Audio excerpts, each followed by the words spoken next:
Hello and welcome everyone to another GreenBuzz Agency webinar, and thank you so much for joining us today.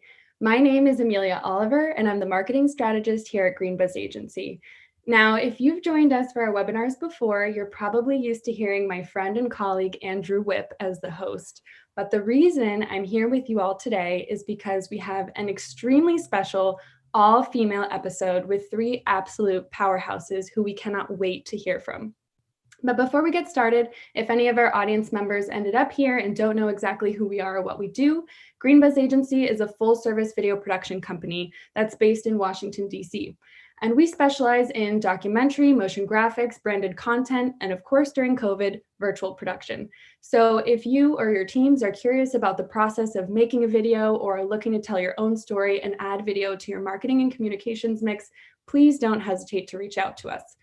But bringing it back to today's webinar, this is our 17th in our GreenBuzz Agency webinar series, which was created to connect our community with thought leaders who can help us break down top-line strategy, best practices, and advice during these highly unusual times.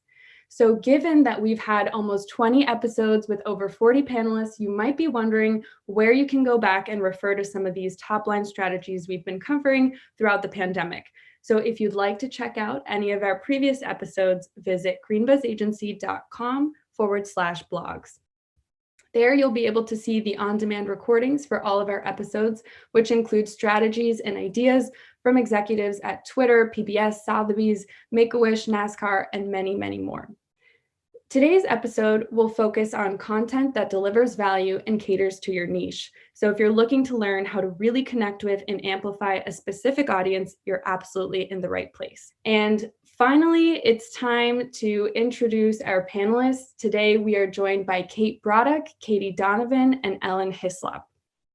Kate Brodock is the CEO of Women 2.0 and a founding partner of the W Fund. Kate brings over 15 years of experience in the tech startup world, including her time as COO of Attribute and CMO of Untapped. Kate is a longtime mentor for tech stars, a former adjunct professor of PR and marketing at Syracuse University, and of course, a very prolific speaker. Our second panelist of the day is Caiti Donovan, who is the co-founder of SheIS, a nonprofit mobilizing the sports world to grow women's sports. Caiti is a data-driven storyteller and business leader whose work at Viacom and Spotify carved out new lines of businesses at each.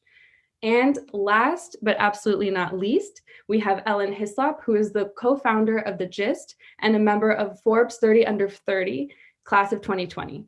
At The Gist, Ellen acts as head of content, leading the creation of sports content, experience, and community that's accessible to every single kind of sports fan. Thank you three so much for joining us today and for sharing your insights and experiences with us. I can't wait to get started and get deep into content strategy with each of you. So with that, we'll dive right in and I'll hand the floor over to Kate. Thanks for that wonderful introduction. And I'm honored to be on this panel with the other couple of amazing women that I get to stand next to. I am Kate Brodock. So my current role is CEO of Women 2.0 and founding partner of the W Fund. Women 2.0 is a large global brand focused on women and representation, gender and representation.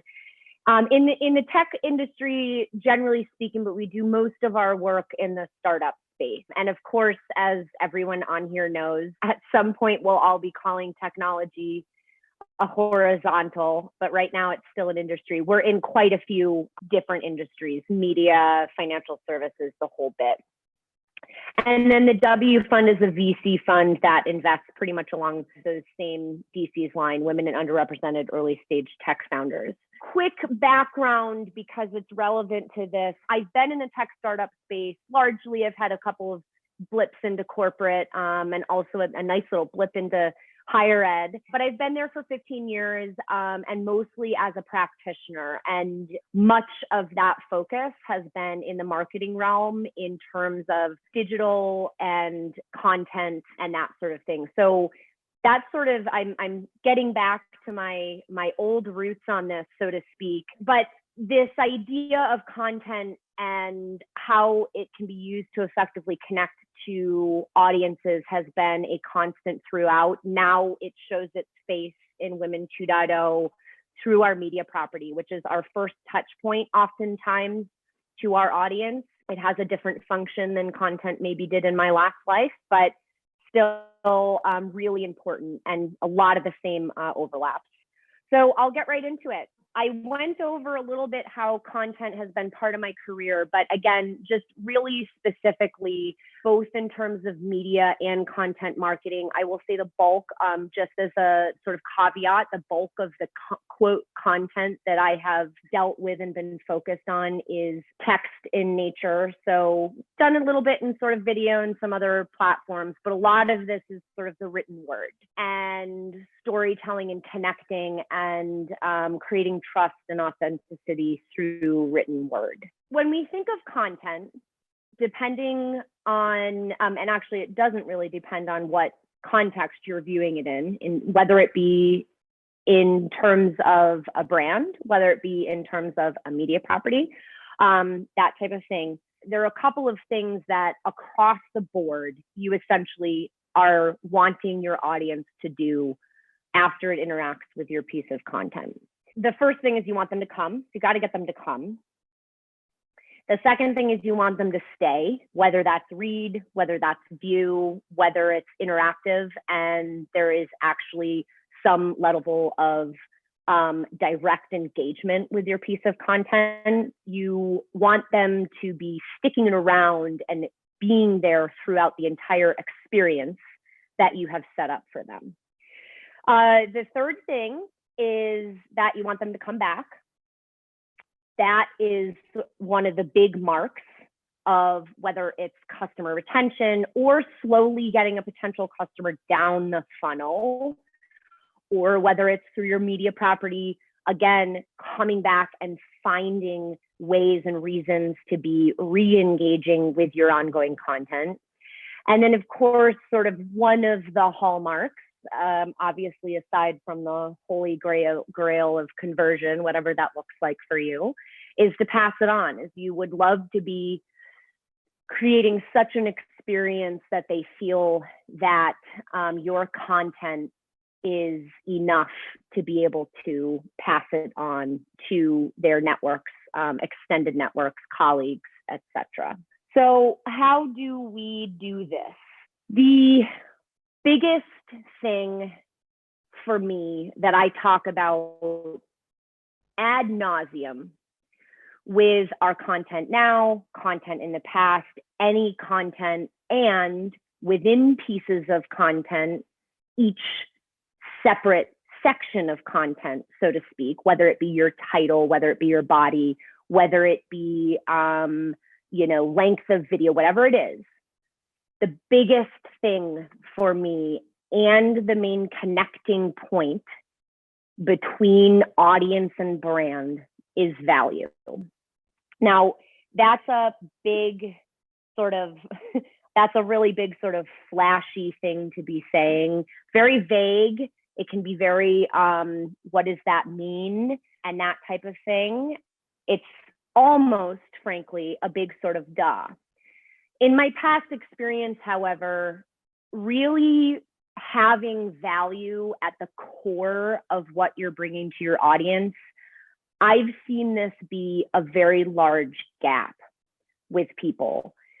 Whether it be not thinking about that in terms of the customer, whether it be not putting metrics around it, whether it be, again, maybe just having a vague conception of what value is. There is a big gap between the DA and the implementation, oftentimes when it comes to value. What then does value look like? And I'm going to be talking about value here for the next couple of minutes, mostly qualitatively. I'll allude a little bit to quantitative, but I am going to leave that a lot in the hands of Katie, who is going to be speaking to you after myself, as she's going to really actually dig into data in terms of content. So from a qualitative standpoint, what does value really what does it really look like? A couple of ways that value can come out is some of the obvious ones are education, insights, how-tos, giving somebody actually a tool set in their back pocket to do something. It could be that you offer them a point where they are starting to ask questions, where they're starting to rethink something in their lives, in the world, and the sort of whatever. It could be philosophically speaking, or it could be very practically speaking. X is happening in my life. I have just engaged with this piece of content, and maybe I need to dive into this a little bit more and figure out if I need to, whatever, change behavior, make an addition to my life, anything like that. There are a couple of steps that it takes to get to value. And within a particular piece of content, there has to be that connection point to something tangible that's happened to the audience member, the reader, the viewer, etc. One of the big things about value is that oftentimes it requires a brand to be giving. And so one of the first steps to creating value is really to understand, what do I need to give in this situation in order to create my intended outcome? Value often too is, for a brand that often will consider itself, its content layer at the top of the funnel, which a lot of times content really is positioned at the top of the funnel, unless as you start to go down the funnel, it becomes a little bit more sales content. And that's kind of the idea, is that when you are trying to create an initial touch point with an audience member, I am personally of the school of thought that as much as you can actually strip out a sales mentality from your content, you will be providing yourself with pathways to giving value before you are asking of your audience members. And so the give oftentimes in terms of value comes before the asking. And that's just my own personal school of thought. There are several other personal schools of thought around that. And again, the way that this can kind of play out can look different across whether you're sort of a brand in the business of selling something, getting somebody to open their wallet, whether you're a media property that is looking to engage ongoing a readership, maybe convince people of a certain set of viewpoints, whether it is to also engage them at a deeper level at different pieces of programming. I'll get to kind of how that looks in my own world. And at the end of the day, what value creates for any brand is it creates connection, it creates trust in a brand, it demonstrates authenticity, it ultimately creates long-standing relationships with your customers, your audience members, etc. Katie, again, is going to look like this, or get a little bit more into this, but what this might look like in terms of engagement with your content, again, is going to be everything from, time on site or page. Are they sticking, again, some of those key markers, are they sticking around? Are they going somewhere else within your brand ecosystem? Are they repeat engagers of your content and your brand? So are they doing that thing called coming back? Are they sharing? So whether that's out in social, whether it's whatever it is, are they actually taking your content and sharing it? And that type of thing. All of these things you can measure, of course, but really trying to understand, okay, the value that I am trying to get to and connect with my customer on, is it actually playing out in my content? Do I need to make changes, etc.? The biggest sort of connection point is if you are taking a look and you're really trying to understand from an audience perspective, taking an audience customer first focus on your content and understanding where they find value, not where you think they will find value or think they need to find value. But if you can actually truly determine what is valuable to them, and then see it in the numbers and see it in the qualitative actions and the behaviors of that audience, that is where you can then start really engaging in the actual action points that you would like them to engage with. So what does this look like? As a content marketer, for me, I'm going to give a couple of anecdotes from my past. My content marketing past has been in and around creating content specifically for brands that want to sell something one stage, either B2B or B2C. So I've been in both situations. And much of that content is focused on educating people and our customers and our audience members and our potential users around the general idea of concepts that surround our brand. And as an example, a CMO of startup out of New York City that was in it was an AI tech recruiting platform. We had two sides of the marketplace. We had recruiters, and then we had job candidates. And so really thinking about, okay, what do we need to be talking about with our job candidates to warm them up, get them get them engaged with our brand, and then ultimately dive in to be connecting around jobs. So broadly speaking, career, that's probably frankly the biggest bucket right there is career. So digging into things like interview process and resume building and how to interview and what you do, how you can assess a job or a workplace when you're going in and interviewing, that whole bit. And then on the customer standpoint, really focusing on things like attrition and workplace culture and how you can effectively support candidates when they come in. That leads itself down the pathway of ultimately engaging with the company where we want them to engage on, which is make a contract with us to put up job posts or come on and find a job with us, period. As a media property, we have a couple of things behind us that we ultimately want our audience members to do. We have several lines of programming for women and individuals in the tech space.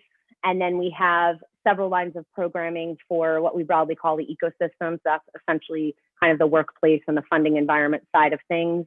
Both of those we want to be speaking to, and what we hope to do with them is engage with our programs, but also our big audacious goal is to create an industry-wide mind shift around concepts of gender and representation in the space. The middle layer of that content is our media property. And so in that media property, we have primarily, again, articles. We pull our content from a bunch of different places, but we have spent quite a lot of time testing out the types of articles, testing out each component of the article, testing out what types of articles work and do not work, how much substance do we need, what types of questions that go into our interviews are the ones that our audience wants to hear. Everything involved in, again, keeping them on the site, keeping them reading, maybe scratching notes on a pad next to them, coming back, and then ultimately sharing that research. And we've spent probably 2 years since I took over Women 2.0, really refining that set of content with value at its absolute core. For us, that value is also translated into the title. We don't do anything like clickbait. It's very straightforward. When you engage with us, when you see the title of our article, you are getting what you saw. And so really making sure that the entire experience and engagement with our articles and our other couple of media opportunities are straight, an absolute answer to what you need as a woman or underrepresented person in the space or as a workplace and ecosystem player. Ultimately, then we can get you into some of our other programs, although that absolutely is not a requisite. So really quick key takeaways to end before I pass it off to Katie. So the biggest thing here is if you can understand from an audience perspective what they will find value and give them that value and fill up their buckets in that way, shape, or form, you are then creating a sense of trust, authenticity, etc., with that user. And ultimately, they know that they can come to you if they need something, and hopefully that something is going to be bigger and bigger and bigger. From there, you work backwards and you figure out how then you take that value you've created and get them to do what you actually want to do and take action, whether it's buy something, open their wallet, sign up for a webinar, whatever it may be. You can then work backwards and figure out, okay, from that piece of content and that value we've given them and that set of articles, great, let's work to get them a little bit deeper and a little bit more engaged with us and doing what we want to. So it's all a game of really connecting the dots, and value is really that central connecting piece that I think will really make your brand shine. So with that, I will pass it over to Katie. Wonderful. Thank you so much, Kate. And what a wonderful way to lead into a lot of what I'm going to talk about with data-driven marketing, because definitely everything that you have just described about the importance of really the metrics and understanding that going into your content and being able to track that is very much in line with what I want to cover. First off, hi, I am Katie. I have been working for about 17 years in sales, marketing, and data technology, primarily in the media, sports, and entertainment industries. But I am probably more proudly a founder and entrepreneur, and most recently have co-founded SheIS, which, as Amelia described earlier, is a nonprofit that is focused on increasing fan engagement with women in sport. However, as of July, I actually stepped back from the leadership team at SheIS for the foreseeable future to really focus on data analytics, and specifically a data program that I was taking at Columbia, and really diving into a new venture that aims to bring more data science into women's sports. There are a lot of other influences in my life beyond just my work life. So these include my wonderful partner, Patrick, my very spoiled dog, Ava. That is her in her robe after a spa day. So she is definitely a spoiled fuzzy butt. I am also a 4-time marathon finisher, the most recent of which was Boston last year. And I am a very avid traveler. I have lived in 14 different cities across 5 different countries and 4 continents. So I really take cultural diversity very seriously, and really want to make sure that a lot of those cultural influences are brought into kind of everyday life for me. For today, a couple of things that I want to focus on. First off is the importance of data-driven marketing. And I think Kate did, again, a wonderful job of kind of setting that up from the content side, and why we really need to have data as a central point of what you're looking at. Why should you care about this, essentially? Second, how various industries are implementing successful data storytelling. Data is only one piece. The storytelling element is actually what brings it to life. It's what drives, as Kate was just talking about, the value. It's what drives kind of the ultimate engagement that you're going to get with anything that you put out there. And 3 is really focusing on, and I know that this has kind of become a buzzword, but failure, and why failure, especially in data, is actually so important to your ultimate success and growth. First off, I look at data as being the new oil, and whoever holds the most also holds the most power and potential for growth. 78% of organizations believe that data-driven marketing increases conversion and customer acquisition. One of the issues that we're running into, though, is that a lot of unlocking these insights in this very increasingly digital and kind of data heavy world is very often overwhelming. It's overcomplicated. And maybe most importantly, it can start to pose some ethical dilemmas. So when we see a number like 81% of marketers think that implementing this data-driven marketing is somewhat too extremely complicated, what we need to start doing, both as a society and as marketers, is really kind of demystifying a lot of data and being very proactive about how we seek out understanding around data systems, around the use of data, and around its implementation. Why you should care about this is ultimately 74% of customers feel frustrated when they see irrelevant content, when they see stuff that doesn't matter to them. So this is an increasingly important area because customers are expecting that personalization. They're expecting these tailored experiences from both brands and individuals that they follow. So as a marketer, it is so important that you're putting data and insight understanding into your overall tool chest. That if you are already a marketer in any industry, in any space, or if you want to be one, that you're looking at data as something that is an essential part of what you need to be bringing to the table. Really, quite simply, if you're not prioritizing the collection and analyzation of data, you're going to very quickly fall behind.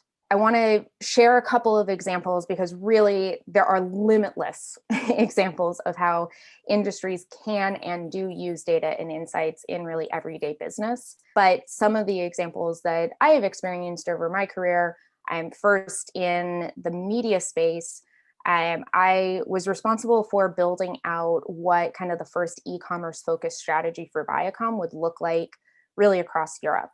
And this was at a time when e-commerce was still just gaining real ground. So this is kind of a story of why it's important for internal purposes, because we had to use a lot of consumer and market analysis with the high-level executives to really convince them on why they needed to shift dollars into the .com efforts, namely into Amazon, which at the time was seen as being a really big competitor of some of the more traditional retailers that Viacom was already working with. But by using data to really tell the story about both what the current landscape was and probably more importantly, what the potential landscape looked like, we were able to turn a $150K budget into $7 million in revenue over the first year of business. So there's really big impact that can happen when you use data in kind of these really powerful and concise ways. Another example is from the startup tech space and being at Spotify. They actually use data in really, really cool ways to understand fans' moods and the moments that they might be in to better serve them personalized content. So we would work with different partners, for example, with Nike and the NBA, to build out custom playlists and then put different ways of activating those playlists into, say, apparel. So a QR code on a tag, or something that allowed the person to, when they had bought that piece of apparel, to engage with the digital content. And then we were able, because of the tracking that was built into that, we were able to track the fan engagement to inform both the organization about how, when, and why fans were engaging with their content, but also how they could improve upon that, how they could go deeper with their fans, how they could extend their storytelling with them and different ways of engaging with them. And then that, of course, very naturally with those types of partners leads into sports. And this is really an interesting one that I love to use as an example because it is exemplifying data storytelling with a data point and turning that data point into something that can actually mobilize people. So last year we worked with the USTA and McGarry Bowen around what we called the Women Worth Watching campaign. And this focused on this stat that only 4% of sports media focuses on women's sports. And the core kind of call to action with the campaign asked fans to change that, to be the change makers themselves, to use the hashtag Women Worth Watching, to share women athletes that were inspiring them, share what was happening in the women's sporting space, share about women in sports. So beyond just the athletes on the field, who are the ones in the front office or the data analysts or anybody who are kind of these women in sport who really inspired them. And what was impressive about that was that, yes, we got nearly 500 million impressions over the course of the campaign, but more impressively, there were 4.2 million social engagements. So people really engaged with that, and it spread beyond what was supposed to be a North American campaign to something that went truly global. People really started picking this up and looking at this as their opportunity to change that number, to change that 4%. And so this is now turned into an evergreen that now when you go onto Facebook or Twitter or any of the social platforms and search hashtag women worth watching, you're served with thousands of examples of these incredible women in sport from all around the world. And so we're literally giving girls and women the opportunity for them to see themselves in sport. So there are really, really wonderful ways that data can actually transform the way that people think and view the world around them. A couple of tips and tricks for working in this data-driven world. First and foremost, sources are so important. Selective data use to fit a given narrative is extremely common. And in fact, it is oftentimes the business objective. Stakeholders will say, hey, we need to tell this specific story and we need the data to back it up. So it's really important to always think very critically about the insights that you're being served, even when they fit the storyline that you believe to be true. Even when it looks the way that you think that it should look, you really have to check your sources. You really have to make sure that you're looking at that data very objectively and saying, is this actually the full story? Is this actually being presented in its holistic sense? Which leads very naturally into, sure, the data might not lie, but its creators still can. Unconscious bias is a big issue in data science and is quite literally strewn across the entirety of our human existence. So while data might be sound and the numbers might be sound and you've checked your sources, how the person who's evaluating that data chooses to slice it and how they choose to really present it to others can actually change the data entirely. So data and insights can be used quite literally to change the world, but really we need diverse minds to be present and really look at the data from many different perspectives so that you're not ultimately getting just a misleading view of the facts. And this is where I'll go back to, that's why I gave you kind of a little bit of the background of my life. I think having those different perspectives, living in different cultures, the fact that I am a woman, the fact that I identify as part of the LGBTQ community, the fact that there are these multiple different influences that come into my life are definitely going to, even in small ways, be represented in how I choose to look at and parse through data and some of the stories that I can tell off of that. Which then leads me into the third point, that humanizing your data is so important. Ultimately, behind every single data point, every tech solution, everything that's kind of put out there is a person. And that person, you know, we see the dynamic differences and kind of unique qualities that people really have. And if you haven't seen it yet, I recommend films like The Social Dilemma, which are really bringing to light how extreme amounts of data have translated into real ethical and moral issues in terms of the effects on human beings. So when we're collecting and using data, we have this real moral imperative to remember that ultimately what we choose to do with that data will impact a person or people. And it is our responsibility as marketers and as responsible human beings within society to make sure that we are using data in responsible ways. And finally, this all kind of leads to this ultimate data versus instinct battle that I feel is never ending, is only increasing as we continue to become more digitally dependent, and as we continue to see data come into more areas of our lives. And nearly 2/3 of marketers say that decisions that are made with data are superior to those made with gut instinct.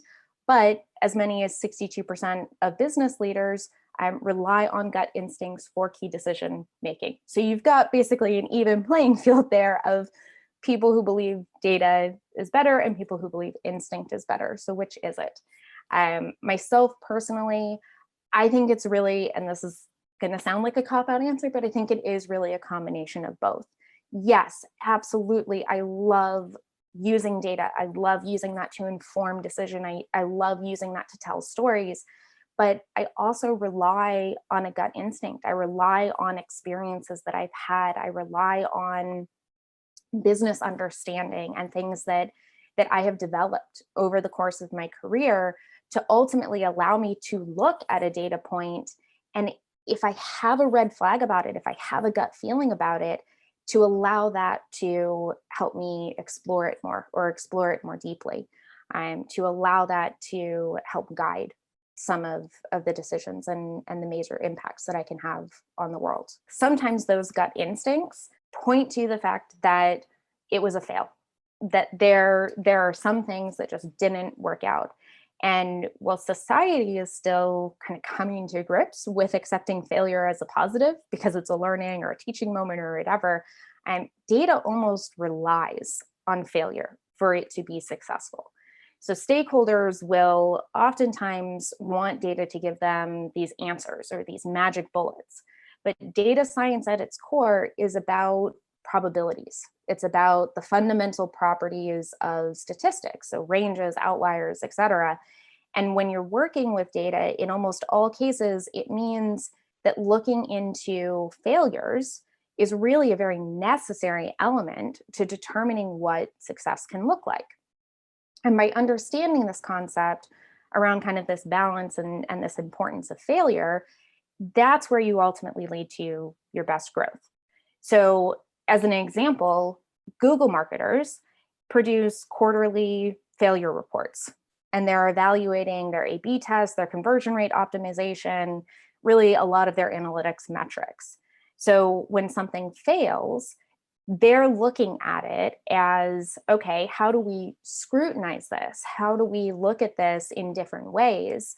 And how can we actually make this more successful? And that's ultimately what happens in real life too. When something fails, data scientists or just orgs in general, marketers in general, are more likely to scrutinize, okay, why did it fail? What can we do to make it produce the results that we were either after or even better results? And this starts to create this dialogue and this track record so that when something ultimately is successful, the team can actually track what made it successful and then either decide to replicate those results or even decide to build on them and to try new things and to go in with kind of this more educated and informed risk opportunity. And so this is ultimately what you then start to cause real growth with. So before I turn it over to Ellen, who is going to talk about the amazing growth that they have been able to create with the GIST, I just kind of want to recap and say, like, ultimately, I do really believe that data is central and incredibly important to what we are doing as marketers and as a society. And understanding it, there is that moral imperative for us all to really look at data and scrutinize it and to understand the systems. And there are so many resources available out on the internet through different courses, through different things that can give you those understandings. I would invite everybody to really take the opportunity to get to know how data influences your own life and how you can use data more effectively to speak to and create content and create opportunities for others. And with that, I will hand it over to Ellen.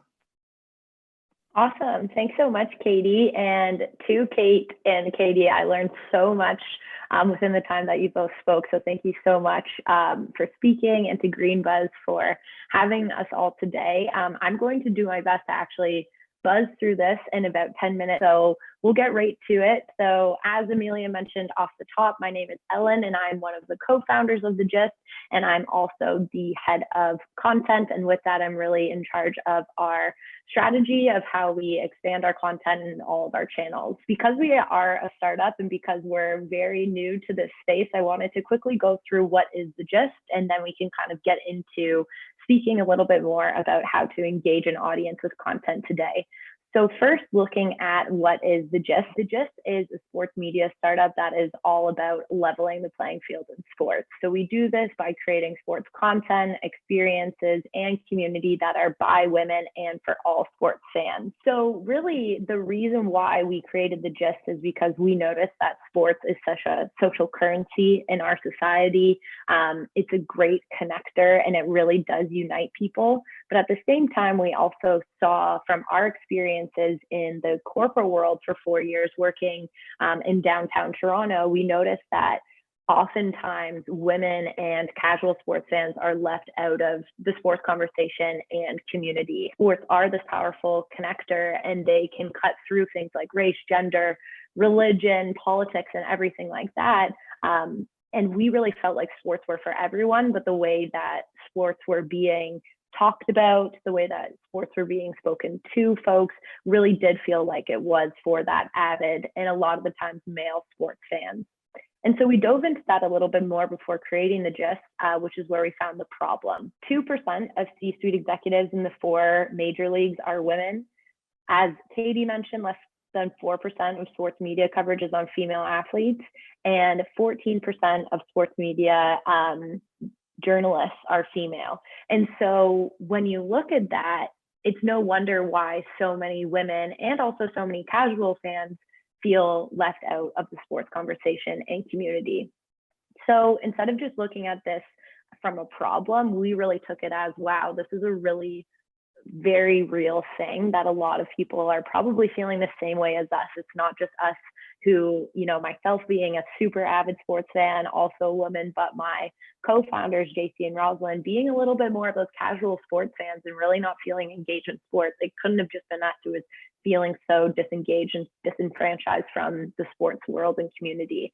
And so we kind of flipped this problem on its head and started to look at the opportunity. And so really the opportunity is that, sports are a $75 billion industry, and they're just continuing to grow. They've definitely been hit by the pandemic this year, as a lot of industries have been, but they'll be looking to make a big bounce back. When we're looking at our target market, there's 96 million women in North America that are aged 20 to 59. And as a lot of us would know here, the majority purchasing power is with the women in the household, over 80% of that purchasing power, which is tied to this $5 trillion being spent by this market. And this is just in North America alone. So we really took our experiences and said, what can we do to connect and empower underserved sports fans?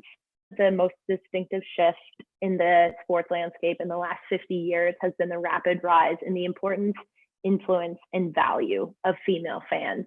And so we're really just starting to understand what are female fans looking for, what do they need, what do they want, and how can we provide them with all of that? Because right now there's really not a lot of data on how to connect with a fan who's not an avid male sports fan. Basically all other types of fans, we don't know a lot about them. And so The Gist is here to learn from them, to serve them, and to be able to connect with them in the way that they want to be. So our mission is to level the playing field, because to us, sports are everyone. And our vision is to be the go-to source for sports for underserved fans.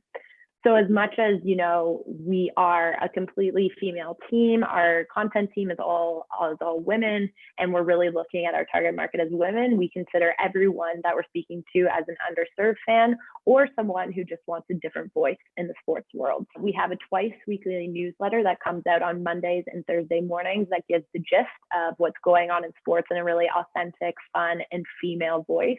A big thing for us is that we cover all types of sports. It's not just women's sports. It's not just men's sports. It's both at the same time. And for us, that's putting it on a level playing field and saying this is one-stop shop for all the information that you need. And both men's and women's sports should be spoken about in the same breath. And exciting news, we actually just reached over 100,000 subscribers this week to that twice weekly newsletter. So for anyone, who's listening, who wants to check us out, would love you to check us out at thegistsports.com and sign up for free to our newsletter, and would love to hear your feedback. And in addition to this newsletter, we have daily social media, mostly leveraging Instagram, where we're about 40,000 followers. We have a weekly podcast called The Gist of It that's hosted by myself and my co-host Stephanie Rotz, where we get into a little bit more of the social side of things in sports as well as the news. We have guides and explainers for those folks who might be up on the curve in sports. And then finally, we also have pools and brackets. So a lot of the time we noticed how women weren't often invited to be part of the fantasy pool at work or be part of the NFL pick'em pool. So we decided to create our own that was completely free, that still gave all of the information on the game, and really provided a competitive outlet for a lot of our gisters. So that's all about the gist. I'm going to go through about 5 C's to connect with a really unique and niche audience, and the way that we kind of thought through how to connect with all of our gisters, which is what we call our community. So the first is to know and advocate for your audience. And so know actually comes a lot from what Katie was speaking about in terms of data collection, surveying your audience, looking at their click-throughs, getting all of the qualitative feedback, but also quantitative feedback, hosting focus groups, anything that you can do to absolutely know your audience inside and out. You should know them as well as you know the back of your hand. The second, and why we put advocate for your audience in here too, is that you really have to think about, especially when you're monetizing content, how to think about your audience in almost like a parental kind of way. So what brands are actually going to work with our audience? What do they want to be seeing? How can we put them on a pedestal? So really knowing your audience is super important. The next thing after knowing your audience is having a distinct brand voice. So especially in sports, there's so many people who are talking about sports out there. There's so many people who are talking about news, and why should someone come to the gist versus, somebody else? And to us, that is understanding our brand and having that distinct brand voice. So if we're going to cover the World Series, what's our unique take on it? And also, how are we going to speak about it? And that's where we have really stood out, I would say, amongst the rest of the crowd, because we are conversational, we're fun, we think about our audience first. And so when you're creating content, think about knowing your audience and then adjusting your voice to what they're looking for. And we've certainly had to pivot our voice from the beginning 2 years ago to now, to make sure that we are growing with our audience as well.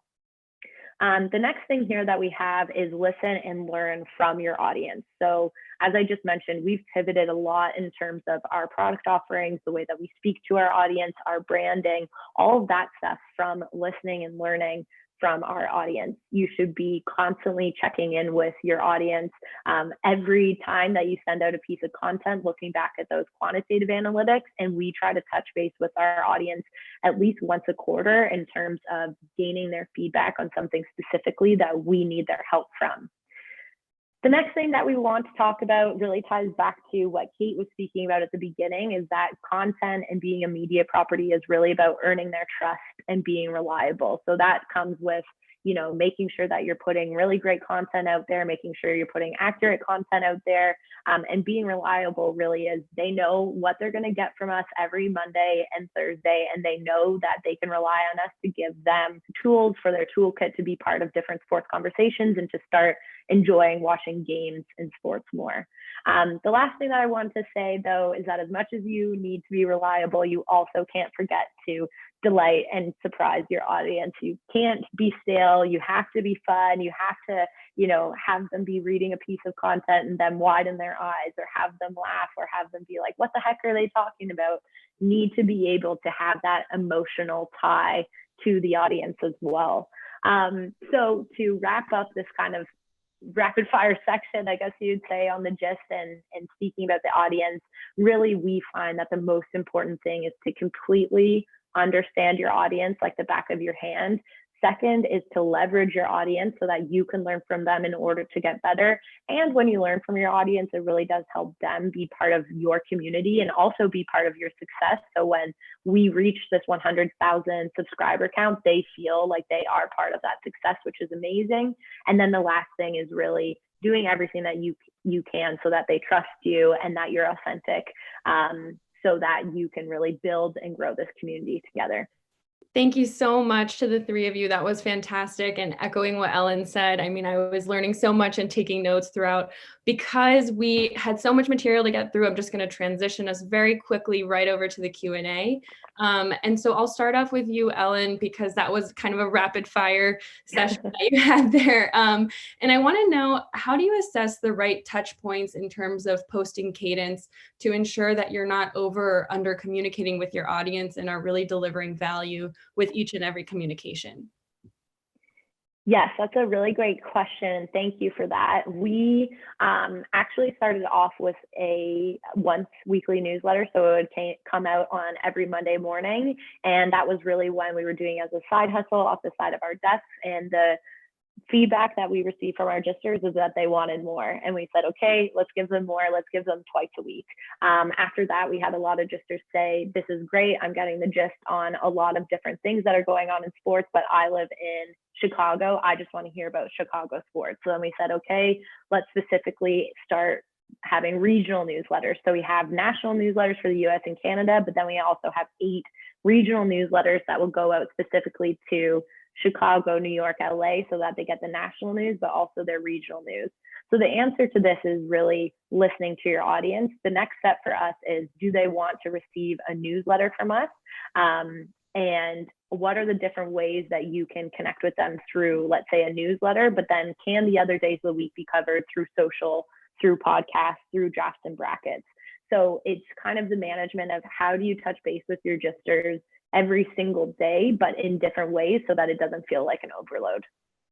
Awesome. Yeah, that definitely makes sense. And kind of continuing with that theme, and I'll throw this out there to any of you, how do you recommend using the delight and surprise tactic when you work in an industry that isn't fun and is more data-driven or more formal style environment? Yeah, I guess I can speak to that really quickly just with respect to the gist. So generally, we have our Monday and Thursday newsletters, and that's just kind of what we put out. Sometimes, though, we'll do a pop-up newsletter. So something that's like, hey, it's International Women's Day. We're going to do something really special with this. Sometimes we'll drop an interview that people would have no idea about or they'd be super surprised about.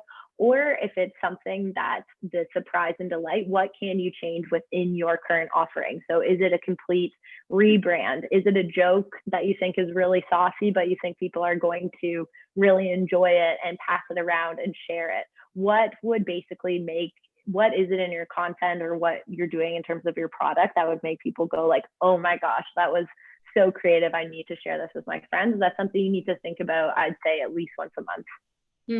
Definitely.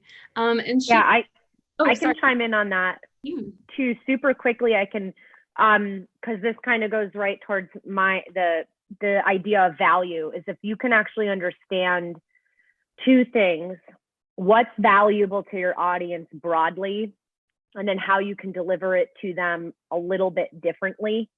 That's where kind of delight comes in. A quick example, when we were able to have events in person, we actually did a full day summit for women founders and funders on the investing side. And we said, listen, we know the topics that people are going to find helpful in this. So how can we do it a little bit differently? And we just really focused on the programming piece of it and really just expanding on what we knew the audience wanted and then just making it awesome.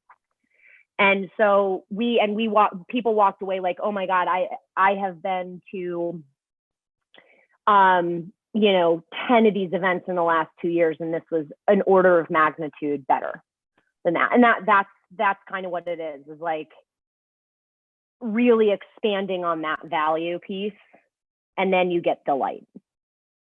Absolutely, absolutely. And kind of getting to know your audience. Katie, a question for you are, what are some of the most important tools to use to create a data-driven marketing plan? And kind of along those lines, what would be the right investment in internal data collection tools and reliance on external resources like research and consultants? Oh, that's a fun loaded question. That's a great one. So I would say first to kind of tackle some of the like tools and resources that I've definitely used in the past when it comes to social understanding or tracking different metrics across those platforms. I found Sprout to be a really good resource for, I mean, and there are tons of them.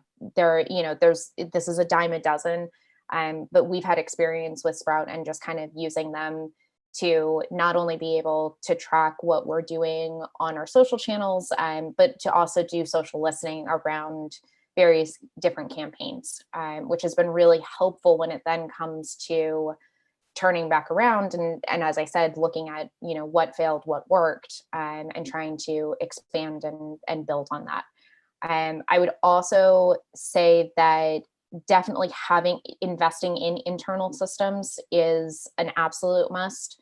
Having your own data analyst of some sort, if that's something that your company is able to afford, internally and in-house, is always a way to go. Somebody who can parse through data in SQL, or who can even code the system themselves to be able to parse through like bigger data sets, and pull more information in. We were doing a lot of that at Spotify and working with companies like Kantar and Nielsen to be able to pull from very large data sets with them. But then also, I mean, Spotify itself at the time when I was there, and that was many years ago, they were pulling 1 billion different data points every single day. And so at that type of rate, like you have to have some sort of internal system set up. So that investment is really, really integral to how you're able to then assess not only the data that you have on hand, but to be able to use it really effectively and turn that around into, and again, as we did at Spotify, like we turned that around into what the ad sales execution was going to look like. We turned that around into what our B2C content was going to look like, even our internal systems. How are we building out? At the time they were working on basically the direct to consumer ad platform. That was all informed by internal data and by those systems that were set up. So I think an investment in that, I would say as early on as your company is able to invest in that side and having your own internal systems, the better. In terms of costs associated with that, which I know is the second part to that question, that is really, really variable. And this is where, I don't think that I would be able to give a hard answer unless there was a little bit more detail around like what industry you're in, what you're trying to work through, what different platforms you're trying to work on, before you could really kind of dive into hard costs. But overall, I would say definitely from a perspective of just prioritizing that investment, do that as one of your early investments, if at all possible. Right. No, that totally makes sense. Well, unfortunately, we are just about out of time for today, but that was fantastic. And I so appreciated learning about value and serving your audience and data from all these different perspectives here. So thank you everyone who joined us today and for stopping by. We hope you had fun and learned a lot along the way, and be on the lookout for our next webinar, which will feature Amanda Chan, the VP of Content Strategy at Bustle, and Lainey Frost, who is a digital content consultant and former head of original video. We are going to be talking about how to build a content strategy based on behavior and segmentation, which will have tons of hands-on takeaways. So we hope to see you all there. Check out greenbuzzagency.com/blog to see the on-demand recordings of any of our previous episodes. And finally, an enormous thank you to Kate, Katie, and Ellen for sharing your wisdom with us today. And thank you everyone so much for joining us. We'll see you next week.